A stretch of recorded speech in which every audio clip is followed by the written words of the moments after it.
अगले साल का जो प्लान है इसी अक्टूबर में होना शुरू हो जाएगा। खुद भी नजर मारनी है। अगर आप सिर्फ हम पे छोड़ोगे ये नहीं चलेगा, क्योंकि इतना स्टाफ हमारे पास नहीं है। आपने खुदा को भी हाजिर नाजिर रख के अपने इलाके का काम करना। आपने अस्सलाम वालेकुम व आदाब नाजरीन, आप देख रहे हैं यूनाइट न्यूज़ उर्दू में लतीफ़ रज़ा। नाजरीन, ज़िला रामबन की बात करें आज तो मैं ज़िला रामबन के सब डिवीज़न गूल के संगलदान ब्लॉक के अंदर मौजूद हूं और संगलदान ब्लॉक की खास दो पंचायतें जो एक ही नाम से मंसूब हैं, अपर दलवा और लवर दलवा के मुश्तरका तौर पे यहाँ पे आज एक बहुत बड़ा इजलास था। इजलास रूरल डेवलपमेंट के इजलास था और ख़ास तौर पे इसमें आज ख़ास तौर पे जो मेहमान ख़ुसूसी हैं वो आपको बताना चाहूँ। डीडीसी चेयरपर्सन शमशादा शान जी यहाँ मौजूद हैं, एसीडी जी ज़मीर साहब यहाँ पे मौजूद हैं और ज़मीर साहब भी डिस्ट्रिक्ट से आए हुए हैं। साथ ही साथ एग्रीकल्चर डिपार्टमेंट की बात करें तो यहाँ पे कोल साहब भी मौजूद हैं, जिसके अलावा गिने चुने तमाम लोग भी यहाँ पे मौजूद हैं और मेरे पीछे भी आप देख रहे हैं अवाम भी यहाँ पे मौजूद है। और यहाँ किस तरीके से खिताब हुआ है, खिताब के दौरान कौन कौन सी बातें ज़ेर बहस रही हैं, मैं उन तमाम को तसल्ली बख्श तरीके से आपको दिखाने की कोशिश करूँगा। नाज़रीन, केसेस आवास प्लस के आए हैं उनकी वेरिफिकेशन की जाए। आप लोगों को साथ बिठा के मैं ज़रूर यहाँ पूछना चाहूँगी कि क्या वो लोग यहाँ पर हैं जिनका मकान आवास प्लस में नहीं है, वो हाथ खड़ा करें ज़रा, मैं देखूं कितने लोग हैं जिनका आवास प्लस लिस्ट में नाम नहीं आया है। थोड़ा सा इसमें बोलना, जो एलिजिबल नहीं है ना वो भी कटवा दें। जहाँ पर मुझे लगता है कि काफी लोग भी रिक्वेस्ट करना जो यहाँ पर इस आवास प्लस में रह गए हैं। यहाँ पर हमारे सेक्रेटरी साहब हैं फारूक साहब, आप यहाँ ही बैठ के इस मीटिंग के बाद ये आप यहाँ पर बैठ के जितने भी आवास प्लस नाम हमारे सेंक्शन आए हैं उसकी वेरिफिकेशन करें। कल ही बनिहाल के अंदर जो हमारे एडवाइजर बशीर खान साहब आए थे, उनको भी सबसे पहला पॉइंट हमने उनको कहा कि कम से कम वो साइट खोली जाए, वो पोर्टल खोला जाए जिसमें जैसे ही, लेकिन साइट तो खुले लेकिन हमारे पास वो मटेरियल नहीं, हमारे पास वो लिस्ट ले, हमने चढ़ाना किसको है, पहले वो तैयारी तो करिए कि लेफ्ट आउट कितने हैं, जो रिजेक्ट हो गए वो कितने हैं, ताकि हम वो साइट खुला के उनको रिजेक्ट करके उनकी जगह जो लेफ्ट आउट केसेस हैं उनको हम डालें।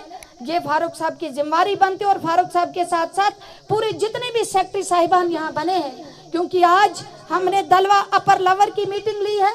हम 2-3 दिन बाद बाकी पंचायतों को, और मैं हर पंचायत में जाऊंगी, ऐसा नहीं है कि मैं किसी भी पंचायत में नहीं जाऊंगी। ये सभी VLW सुन के रखें कि आज तो ये पहला यहाँ पे प्रोग्राम था, लेकिन दूसरी पंचायतों में जैसे ही हमारा प्रोग्राम होगा आपके पास पहले ही वेरिफिकेशन होनी चाहिए कि कितने लेफ्ट आउट केसेस हैं, कितने रिजेक्ट लिस्ट तैयार करके होनी चाहिए, ताकि हम उसको पढ़ें यहाँ पर स्टेज से और आप लोग उसकी वेरिफिकेशन दें कि वाकई ये डिजर्व है जो रह गया है, या जिसका हम रिजेक्ट कर रहे हैं क्या वाकई ये भी है कि ये रिजेक्ट जो हो रहा है ये सच में उस काबिल है कि इसको रिजेक्ट किया जाए। PRIs की जिम्मेवारी बनती है और जो हमारे GRS हैं उनकी जिम्मेवारी बनती है, आम लोगों की जिम्मेवारी भी बनती है। डिजर्विंग जो लोग जो अगर आज भी रह जाए तो मुझे लगता है कि आपका बदलाव फिर काम नहीं आया। इसमें आप लोगों को भी ध्यान रखना है, आप लोगों को भी वो जिम्मेवारी मुझ तक पहुंचानी है, वो बात मुझ तक पहुंचानी है कि भाई यहाँ पर गलत हो रहा है। यहाँ नायब सरपंच लवर दलवा से उन्होंने ये जरूर डिस्कस किया कि राशन कार्ड की वजह से आवास प्लस में जो सैंक्शन केसेस हैं, डिजर्विंग केसेस हैं, वो रिजेक्ट हो रहे हैं, उनकी रजिस्ट्रेशन नहीं हो पा रही है। वो भी एसीडी सर को पता है कि कल हमने एडवाइजर सर को ये बात की है, क्योंकि ये डीसी साहब के इख्तियार में नहीं है बल्कि ये पूरे यूटी का इशू है। और जो पोर्टल है वो एक्सेप्ट तभी करता है केस को जब उसमें राशन कार्ड का वो ऑप्शन डाला जाता है। इस वक्त मुफ्ती सईद साहब का कोई कोटा सेंक्शन हुआ, फ्री कोटा, तो उस वक्त गवर्नमेंट ने एक ऑर्डर निकाला कि जो बाइफर्केशन ऑफ राशन कार्ड्स हैं उनको बैन लगाया गया कि आज के बाद कोई भी राशन कार्ड नहीं दिया जाना चाहिए, क्योंकि उस राशन के लिए सब लोग अपना अपना राशन कार्ड बना रहे थे। तो वो तब से एक ऑर्डर है जिसको गवर्नमेंट ही चेंज कर सकती है कि अगर एक गरीब का मकान सेंक्शन आया और राशन कार्ड ना होने की वजह से वो उस बेनिफिट से महरूम रह गया, तो ये बहुत बड़ा जो है इस वक्त गुनाह होगा रूरल डेवलपमेंट को लेके। कि जहां पर साथियों ने कहा कि PMAY की जो इंस्टॉलमेंट्स हैं वो कुछ रह रही है, मैं लोगों से भी गुजारिश करूंगी कि कम से कम जिसको इंस्टॉलमेंट मकान की आ चुकी है, कुछ ही वक्त है आपके पास, अपना मकान तैयार करिए। इंस्टॉलमेंट में देरी हो रही है वो बात भी आप करें। मैं यहाँ ACD सर से कहूंगी, सर अब तक जो VLWs है इनकी जिम्मेवारी बनती है सर कि ये अपने इलाके में प्रेजेंट रहें।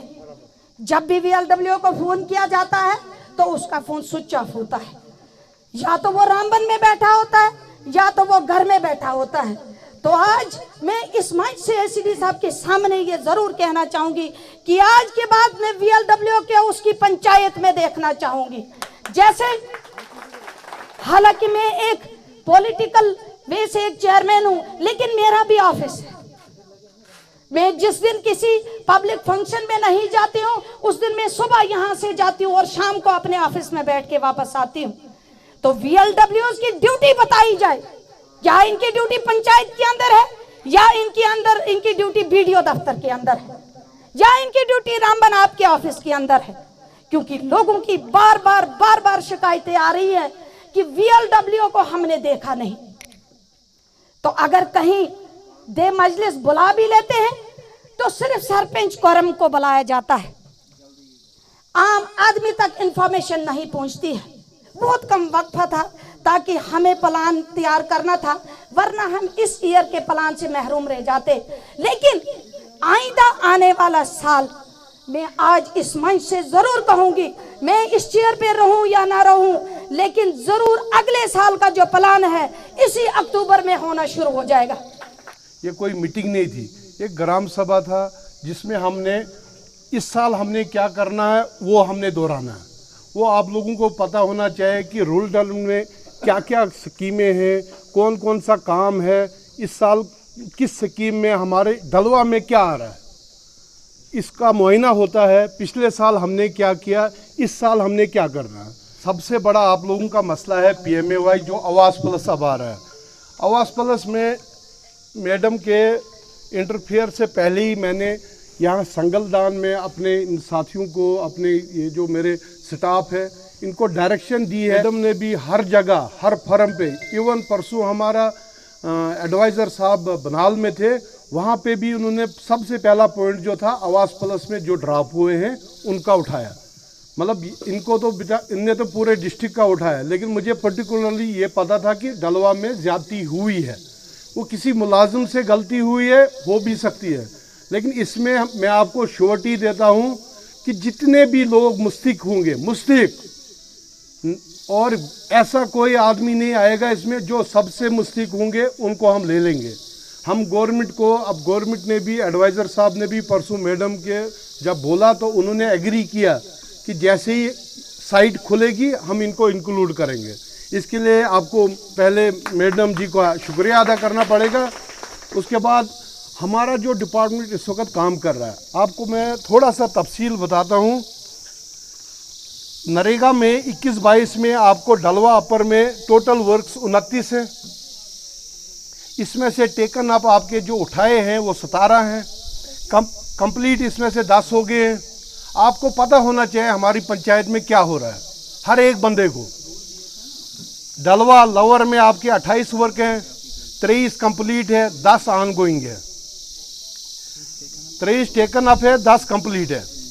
PMAY डलवा लोअर अपर में आपके आज तक 361 मकान थे, अब अपर और लोअर दोनों में PMAY SAC 2011, उसमें से अभी तक 206 मकान आपके कंप्लीट है जिनको 100% पेमेंट हो गई है। आप पहले मुबारक दो गवर्नमेंट को जिसने इतना बड़ा प्रोजेक्ट आपको दिया। 361 मकान एक गांव, ये एक गांव था जिसकी 2 पंचायतें बन गई। ये पुराना मैं आपको बोल रहा हूँ। पहले शाबाश दो इस गवर्नमेंट को जिनने गांव के लिए इतना काम कर रहे हैं। तो इसमें भी मेरी एक आप लोगों से मेरी एक रिक्वेस्ट है और डायरेक्शन है कि जो भी काम कर रहा है, चाहे वो कोई भी बंदा हो, जिसने एक इंस्टॉलमेंट ली, काम नहीं किया, हम उसको एफआईआर काट रहे हैं और उसको थाने में भेज रहे हैं और उसकी रिकवरी थाने से होगी। मैं सबको ये यहाँ पे आज ये लास्ट वार्निंग दे रहा हूँ, क्योंकि ये स्कीम हमारी 2-3 महीने के बाद क्लोज हो रही है। इसके बाद इसकी कोई इंस्टॉलमेंट नहीं आएगी। फिर ये वही जो रफीक साहब ने हमें बताया AOI वाला केस हो जाएगा। फिर आज लोग इंस्टॉलमेंटें ढूंढेंगे लेकिन स्कीम क्लोज होगी। तो ये मार्च में स्कीम क्लोज हो रही है। मैंने इस महीने में संगलदान में 2 मीटिंग्स की, सिर्फ यही इसी मुद्दा पे कि मुझे ये मकान कंप्लीट चाहिए, ताकि जो नए मकान है हम उनको भी तेज़ी में लाएं। तो मेरी आप लोगों से रिक्वेस्ट है, प्लीज़ जिसने भी इसमें इंस्टॉलमेंट ली है वो मुझे कंप्लीट करके दे दे। एक इंस्टॉलमेंट पड़ी है, आपका मकान कंप्लीट है, आप अपने कंसर्न JRS को पकड़ो, फाइनल जियो टैग कराओ, मैं सारी इंस्टॉलमेंटें डाल दूंगा। मतलब कहीं सेकंड इंस्टॉलमेंट रह जाती है, जियो टैग नहीं हो गया, क्योंकि आपको ये यकीन पता होना चाहिए कि हमारे पास स्टाफ की बहुत कमी है। जहां मेरी 143 पंचायतें हैं, जहां मुझे 143 JRS होने चाहिए थे, वहां मेरे पास 83 है। जहां मेरे पास 86 VLWO पोस्ट है, मेरे पास 26 है। ये मेन प्रॉब्लम। मेरे पास JE 18 सैंक्शनड पोस्ट है, मेरे पास 4 हैं पूरे डिस्ट्रिक्ट में। तो इसलिए आप लोगों की कोऑपरेशन होनी चाहिए, आप लोगों का साथ होना चाहिए और आप लोगों ने मेहनत करनी है। उसके बाद मेरा मुलाजिम नहीं आएगा, वो मेरी रिस्पॉन्सिबिलिटी है। इसलिए मैं आप लोगों को बोलता हूँ, मेरे मुलाजिम से ज़्यादा जिम्मेवारी आप लोगों की है। और आप लोग अगर इस स्कीम को कामयाब बनाओगे, अगर ये 366 आप 361 है आपका टारगेट, अगर ये कंप्लीट करके दोगे तो हम डलवा को बोलेंगे कि हमने ये टारगेट अचीव किया। अदरवाइज़ कल 10 रहेंगे या 20 रहेंगे मार्च के बाद, फिर उनको कभी पैसा नहीं मिलेगा। और नया जो आपको हमारा आवास प्लस का अभी तक 728 मकान है एक गांव में, 728। इसमें भी हमने डायरेक्शन दी है, हमने ये सैंक्शन नहीं है। एक तो आपकी फाइलें हम ले रहे हैं, जिसकी फाइल उसके बाद हम टारगेट देंगे, जब उसकी फाइल कंप्लीट होगी फिर लेकिन इसमें भी एक आपने ये देखना है कि पंचायत ने, ग्राम सभा ने, लोगों ने, आम लोगों ने, इसमें कोई गलत नहीं होना चाहिए। एक घर के 2 नहीं होने चाहिए, ये आप लोगों ने करके देना है। क्यों कहीं गलत मुलाजिम से हो रहा है, उसको वही बोलो ये नहीं करना, ये गलत है। आपके पास लिस्टें हैं, मैंने इनको लिस्टें दी है ब्लॉक वालों के पास, आप उनको छानो। अगर आपको कहीं भी लगता है 2 दिन में मुझे बोलो ये एलिजिबल नहीं है, हम उनको काट देंगे। जिनके मकान पुख्ता बने उनको देंगे नहीं, जो गरीब है, डिजर्विंग है, मुस्तहिक है, उसको मकान मिलेगा। ये आप लोगों ने मुझे साथ देना है, अदरवाइज फिर कल को डिपार्टमेंट बदनाम होता है। लोग गलती करते हैं, बदनामी हमारे डिपार्टमेंट को होती है। हमारा यही है कि लोगों में जो सेंट्रल स्कीम दे रही है ये लोगों तक पहुंचे। अगर ताउन देंगे ये स्कीम 100% कामयाब है। वो हमारे पास वो जो है वो हमने गवर्नमेंट के साथ टेकअप किया, वो सैंक्शनड हो गया है। अब उसमें कुछ हमारी फॉर्मेलिटी है, आधार लिंक्ड वगैरह वो करने हैं। हमने इनको ऑफिस वालों को डायरेक्शन दी है कि वो जल्दी करके हमें वो लिस्ट दे दे, ताकि हम आपका पैसा मंगवाएंगे। वो क्लियर हो गया है। ये 14 FC में टोटल आपके 33 वर्क्स थे, 29 कंप्लीट किए। देख लो आप कितने काम हैं। रूरल डेवलपमेंट और गवर्नमेंट आपको कितना काम दे रही है, लेकिन लोगों में थोड़ा सा अपना भी शौक होना चाहिए कि ये हमारा काम है। आपने बढ़ चढ़ कर हमारा साथ देना, हमारे मुलाजिम के साथ चलना। जहाँ काम चल रहा है वहाँ मुलाजिम को भी लेना, खुद भी नज़र मारनी है। अगर आप सिर्फ हम पे छोड़ोगे ये नहीं चलेगा। आपने खुदा को भी हाजिर नाजिर रख के अपने इलाके का काम करना, अपने घर का काम करना। 14 FC में आपके इस वक्त 29 काम यहाँ कंप्लीट हो गए हैं, लोअर में, और अपर में भी 28 वर्क्स कंप्लीट हुए। आपको इनका भी पता नॉलेज होना चाहिए कहाँ कहाँ हुए। आपको ब्लॉक में जाके लिस्ट लेनी चाहिए कि हमारे PM में मकान किसके हैं, हमारे ये 14 FC किसके हैं, हमारा ये नरेगा कहाँ कौन सा काम है, ताकि आप भी नज़र मारो। ये जिम्मेवारी लोगों की है। प्रधानमंत्री जो PM किसान, जिसमें एक फार्मर को साल का 6,000 रुपये आता है, 3 किस्तों में, 2-2 हज़ार की किस्त में। पिछले 1 साल से जब से मैंने यहाँ ज्वाइन किया है, 360 टोटल PM किसान बेनिफिशियरी थी आप पर मैडम। 360 में से 2036 तक मैंने पहुंचा दिया, जिनको मैडम पैसा आ रहा है। 2036 पीएम किसान बेनिफिशियरी इस टाइम हमारे पोर्टल पर रजिस्टर्ड है। और जो न्यू फार्मर्स की बात आई है, हम न्यू फार्म भी ले रहे हैं। कभी कभार हमारा पोर्टल में कुछ दिक्कत आती है कि न्यू रजिस्ट्रेशन नहीं होती है, मगर हम न्यू फार्म जिस किसी भी पंचायत से आता है हम वो ले रहे हैं। 3 साल से वो बैठे हैं, एक बच्चा नहीं लग रहा है नौकरी, और बेयारा मददगार हो गए हैं। क्योंकि जब बच्चा पढ़ता है उसको पता नहीं है मैं क्या पढ़ूंगा, किस लिए पढ़ूंगा, आगे कोई है ही नहीं, उम्मीद ही नजर नहीं आ रही है, यानी उम्मीद की किरणें खत्म हो गई हैं। बात है इसमें कोताएं भी होती है, लेकिन अगर हम दिल को थाम के ये चीज देखेंगे, कहीं ग्राउंड पे भी इस चीज की निशानदेही होती है। कहीं फुटपाथ बना है, कहीं बाथरूम बना है, कहीं ड्रेनेज बनी है, कहीं किसी कब्रिस्तान में जो है वो डंगा दिया गया है, कहीं शमशान घाट का जो है रास्ता बनाया गया है। ऐसी बात नहीं है। बाकी आपका हक जानब जो बात है वो आपने कहनी है। इसके साथ साथ गुजारिश रहेगी, यहाँ मैडम जी से अभी मुझे प्रिंसिपल साहब कह रहे थे कि यहाँ इसमें बाथरूम में पानी नहीं है, कि खुदा के लिए अगर हाई सेकेंडरी में पानी नहीं होगा तो हमारे गरीब को कब पानी मिलेगा। जो यहाँ पे मुताल्लिका मुलाजिम है, लोग किसने पड़ी है, खुदारा एसडी साहब ये आप जल्दी रिलीज करेंगे ताकि ये गरीब आदमी उस मकान का छत लगा सके। ये आपसे हमारी गुजारिश रहेगी। मुझे उम्मीद है आपकी भी जो ये कमियां रही हैं आप भी उसमें पहल करेंगे ताकि जो ये डिजर्विंग है वो लोग उन राशन कार्डों में आ जाएंगे, कम से कम वो भी इस स्कीम का फायदा उठाएंगे। कर दिया साथ भी रहेगी, लेकिन ये ग्राउंड की जरूरत है। ये जो ये कुछ चेहरे मायूस हैं, ये इसलिए मायूस रहते हैं कि जब हम निर्भर नहीं रहते हैं सिर्फ मैडम तक ही, मैडम के वर्कर भी बड़े इंशाल्लाह ताला कुछ बड़े डेडिकेट वर्कर हैं, काम करते हैं आपके लिए। बेइंसाफी हुई, गरीब लोगों के जो वो शेड थे वो उठाए गए, जो असुर सुख वाले अभी भी 10-12 शेड वहां पे बड़े हैं। अगर वो गवर्नमेंट लैंड है तो उनको भी बिल्कुल यहाँ की एडमिनिस्ट्रेशन को उठाना। कंपनी की तरफ से उन जिम्मेवार लोगों को 24,000 रुपया दिया जा रहा है, लेकिन मजदूर जो सुबह 8 बजे से कभी 5 बजे कभी पर भी 15 की 16,000 रुपया देते हैं, वो भी टाइम का नहीं दिया जाता है।